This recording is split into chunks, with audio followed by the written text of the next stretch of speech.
आंतरराष्ट्रीय अवकाळ केंद्रात 4 नवे अंतराळवीर पोहोचलेत। सुनीता विल्यम्स आणि बूच विल्मोर यांना अंतराळातून आणण्यासाठी विशेष मोहीम आता राबवण्यात आली आहे। सुनीता विल्यम्स आणि बूच विल्मोर यांना पुन्हा पृथ्वीवर आणण्याचा प्रयत्न। मागील 9 महिन्यांपासून अंतराळात अडकल्या होत्या सुनीता विल्यम्स। या अंतराळात अडकलेल्या आहेत सुनीता विल्यम्स आणि बूच विल्मोर। तब्बल मागच्या 9 महिन्यापासून अंतराळात अडकले आहेत, मात्र आता त्यांना परत आणण्यासाठी एक विशेष मोहीम राबवण्यात येत आहे।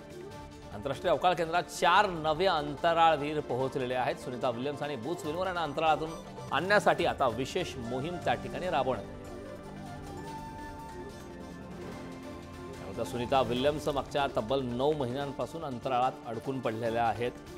त्या संदर्भात वारंवार अनेक प्रयत्न करण्यात आले, मात्र अंतराळातून परत येण्याचा मार्ग मात्र खडतर पाहायला मिळाला। मात्र आता अंतराळात अडकलेल्या सुनीता विल्यम्स आणि बूच विल्मोर यांना परत आणण्यासाठी आता एक विशेष मोहीम राबवण्यात आली आहे।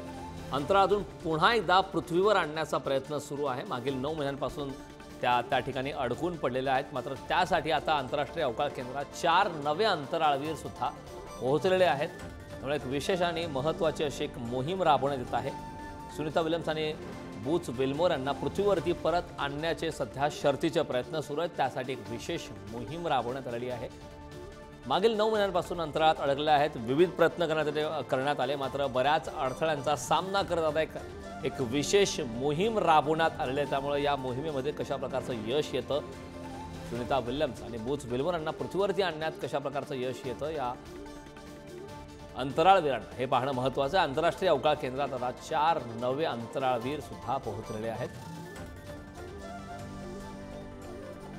मागच्या तब्बल 9 महिन्यांपासून अंतराळात सुनीता विल्यम्स आणि बूच विल्मोर अडकलेल्या आहेत, मात्र त्या ठिकाणी आता त्यांना पुन्हा पृथ्वीवरती सुखरूप आणण्यासाठी शर्थीचे प्रयत्न सुरू आहेत। एक विशेष मोहीम त्या ठिकाणी राबवण्यात आलेली आहे। आंतरराष्ट्रीय अवकाळ केंद्रामध्ये 4 नवे अंतराळवीर आता दाखल झालेले आहेत। त्यांना आणण्यासाठी आता पृथ्वीवर सुखरूप आणण्यासाठी शर्थीचे प्रयत्न सध्या सुरू आहेत।